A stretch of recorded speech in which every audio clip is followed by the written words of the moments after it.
Alright, hello everybody and welcome back to another Matlab tutorial. In this tutorial I'm going to draw a bicycle wheel by plotting two circles, an inner one and an outer one, and then plotting the horizontal spoke, which is shown in red. So what's the deal with the rotation matrix, that you might ask? Well, I'm using the rotation matrix as an operator in this case to rotate the point or the set of points in x and y about the z-axis by an angle of theta, and the number of times I do it is the number of spokes that we have in the bicycle. So in the first figure on the right, the number of spokes is 5, and the second figure on the left, the number of spokes is 10. And I run those through a for loop n times. Next up is the Matlab portion, so I hope you enjoy this tutorial. Okay, time for the Matlab part, and we'll start by clearing the screen, clearing all variables, and clearing the figures. And we'll have two radii for the bicycle, one inner and one outer. And I just made the smaller one 10 times smaller than the bigger one. And we'll need angles using the linspace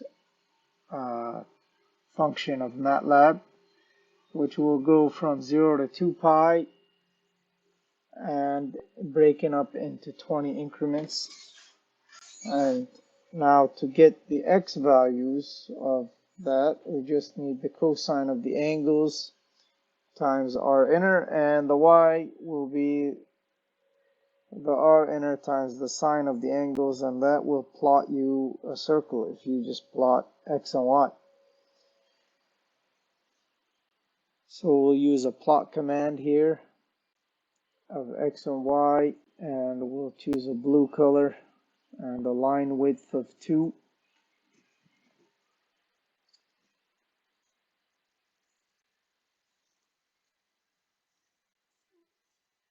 And there's our circle. It looks very jaggedy, so I'll need more than 20 increments. I'll change that to 200 and it looks a lot better.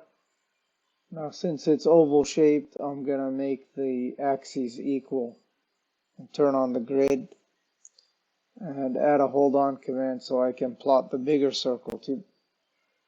Plotting the bigger circle is just basically repeating the steps of the smaller circle, and I changed x and y to x inner and x outer so I can use the same variables or use the same lines. So x outer and x outer, x outer and x out, and y outer,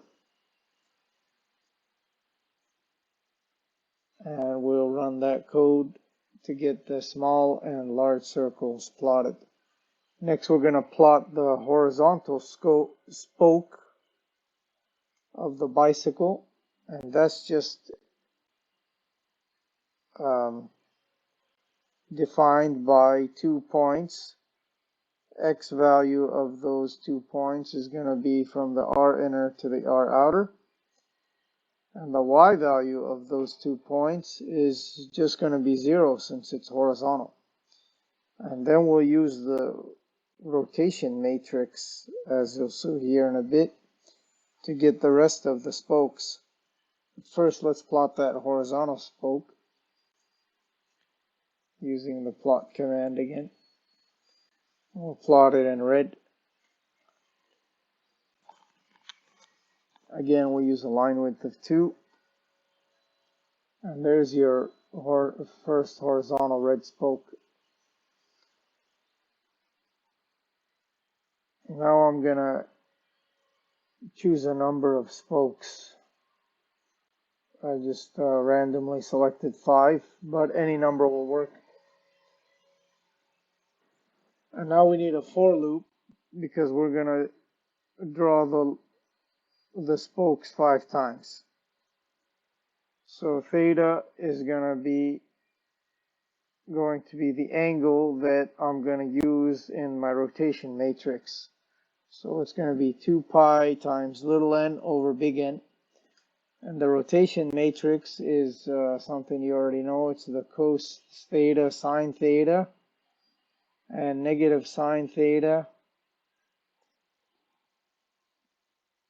and cos theta.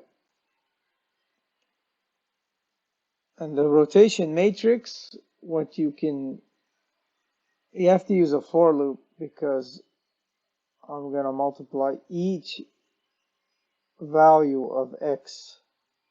And x has 2 values, which is our inner and our outer, and y is also 2 values. For the first case, it's 0, 0, but it's going to change as we rotate that spoke. So here we're kind of using the rotation matrix as an operator to rotate the spoke, or it's really just an axis. So x prime of j is going to be the rotation axis 1, and y prime of j is going to be rotation axis 2. The rotation axis is going to be the result of a 2 by 2 times a 2 by 1, which is a 2 by 1.